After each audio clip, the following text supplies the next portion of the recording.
ही unfortunate incident हुआ है सुशांत सिंह राजपूत, जिनका सभी लोग जानते थे कि ना ही पैसा से ना ही किसी चीज़ से उनको मेरे को नहीं लगता कि कोई कमी थी, फिर भी वो उस लेवल तक डिप्रेस हुए कि उनको कमिट करना पड़ा सुसाइड।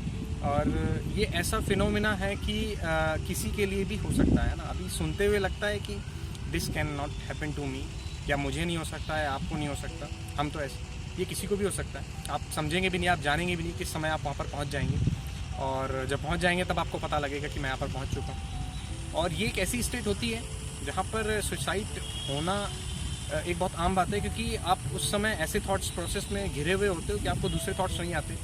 और ये मैं बड़े ही अच्छे तरीके से बता सकता हूँ कि ये जब भी किसी को डिप्रेसिव फेज़ में आता है तो इनिशियली उसको नेगेटिव थॉट्स आते हैं। आइडेंटिफाई करने का यही बहुत बेस्ट तरीका है। जब भी आप ज़्यादा नेगेटिव सोच रहे हो तो आप समझ लीजिए कि आप उस फेज़ में जा रहे हैं। ये कंसेंट्रिक सर्कल की तरह होता है। आप इनिशियली पहले सर्कल में होते हैं तो थोड़े नेगेटिव थॉट्स आते हैं, देन आप घुसते चले जाते हैं, और जब आप एक बिंदु पे पहुंचते हैं वहाँ पर आप सुसाइड की स्टेज में होते हैं। तो ये थॉट्स ऐसे ही, बस इसका तरीका एक है कि आप उन नेगेटिव थॉट्स की चेन को तोड़िए। आप पहले सर्कल से ही बाहर आइए, वो कंसेंट्रिक सर्कल के बिल्कुल आप बीच में एकदम लास्ट बिंदु पे पहुंचने की कोशिश मत करिए। और वो डेफिनेटली होता है, आपको लगेगा इनिशियली नहीं नेगेटिव थॉट्स हैं, मैं नहीं जा पाऊँगा, लेकिन एक दिन हर आदमी डर ही जाएगा। और जैसा कि हो भी रहा है लोगों के साथ में, इतनी बड़ी बड़ी पर्सनैलिटीज़ ऐसे सुसाइड कमिट करती हैं। ऐसा नहीं होता कि सुशांत सिंह राजपूत को दूसरे थॉट्स नहीं आए होंगे, क्योंकि वो स्टेट ऑफ माइंड ऐसा था, वो उस कंसेंट्रिक सर्कल की बिंदु पे पहुंच चुके थे। वहाँ पर दूसरे थॉट्स आना मुझे नहीं लगता पॉसिबल है। उनको अपनी ग्लोरी नहीं दिखी होगी, ना ही कोई दूसरे थॉट्स आए होंगे, सिर्फ थॉट्स आए होंगे डिप्रेसिव, जो उनको मजबूर किया कुछ और ना सोचने पे, सिर्फ उसी पे। सो मेरी सबको यही रिक्वेस्ट है, मेरे जूनियर्स, मेरे जो भी लोग देखेंगे इस वीडियो को, वो समझें इस चीज़ को कि हमें बचपन से ही इस चीज़ को अपने में उतारना है। कोई ये ना सोचे कि मैं तो छोटा हूँ, मेरे साथ ऐसा नहीं हो सकता। It can happen to you as well. बहुत छोटे छोटे बच्चे 9, 10, 11th क्लास के बच्चे सुसाइड कर रहे हैं, बिकॉज उनका एक दो चीज़ें होती है इसमें। पहला तो आप अपना बिहेवियर वैसा रखते हैं, आप वैसा नेगेटिव थॉट्स को आप ग्रो होने देते हैं अपनी बॉडी में। दूसरा, उसके बाद आप एक पर्पस नहीं समझ पाते लाइफ में कि what is your purpose going to B.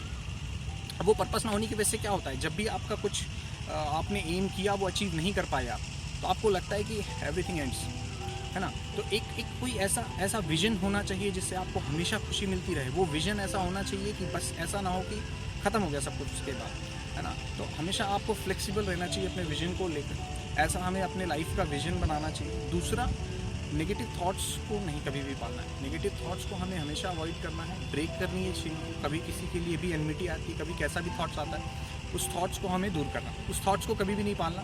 क्योंकि इनिशियली लगेगा, मज़ा आएगा कि अच्छा लग रहा है, नेगेटिव थॉट्स हैं, उसकी बुराई कर लो, इसकी बुराई कर लो, लेकिन ये चीज़ें हमें प्लंज करती है एक दिन डिप्रेसिव फेज में। जिस दिन आप कुछ अचीव नहीं कर पाएंगे, बुरा चलेगा आपकी लाइफ में, ज़रूर मतलब मेरा ये भरोसा है कि ज़रूर आदमी डिप्रेसिव फेज़ में जाएगा। क्योंकि वही आदमी जाएगा जो पहले नेगेटिव थॉट्स को एंटरटेन करता है। जब वो अच्छे प्रोग्रेसिव फेज़ में होता है तो उसको प्रॉब्लम नहीं होती, बट जब वो वैसे फेज़ में आता है तो उसको डिप्रेशन होता है, और होना स्वाभाविक है और होगा भी।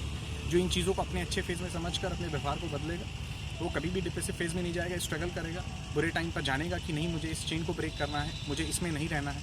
वो उस कंसेंट्रिक उसकी बिंदु में नहीं पहुंच पाएगा, और जो नहीं समझेगा वो शायद यहाँ तक पहुंचकर सुसाइड कमिट करेगा। सो मेरी एडवाइस है कि विजन बदलिए, नेगेटिव थॉट्स को तोड़िए, अच्छा सोचिए, अच्छे लोगों के साथ रहिए। Thank you.